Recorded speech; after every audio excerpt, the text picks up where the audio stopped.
ఇరాన్పై భారీ సైనిక చర్యకు దిగిన అమెరికా ప్రపంచాన్ని ఆశ్చర్యపరిచేలా ఒక ఫేక్ అవుట్ వ్యూహాన్ని అమలు చేసింది. ఇరాన్ అణు కేంద్రాలపై దాడి చేసే ముందు అమెరికా తన B-2 బాంబర్లలో కొన్నింటిని పసిఫిక్ దీవి గ్యామ్ వైపు మళ్లించి అందరి దృష్టిని తప్పుదారి పట్టించింది. అసలు దాడికి బయలుదేరిన 7 B-2 స్టెల్త్ బాంబర్లు మాత్రం తూర్పు దిశగా 18 గంటల పాటు రహస్యంగా ప్రయాణించి ఇరాన్పై విరుచుకుపడ్డాయి.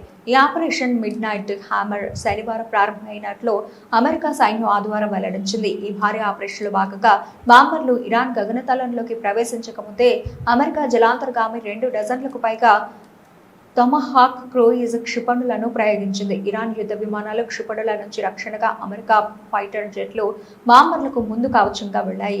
ఇరాన్లోని 3 ప్రధాన అణు కేంద్రాలపై B-2 స్టెల్త్ బాంబర్లు దాడి చేశాయి. ఈ క్రమంలో ఒక్కోటి 30,000 పౌండ్ల బరువును 14 భారీ GBU-57 బాంబులను జారవిడిచినట్లు పెంటగాన్ తెలిపింది. మొత్తం 125 పైగా అమెరికా సైనిక విమానాలు ఈ ఆపరేషన్లో పాల్గొన్నాయి.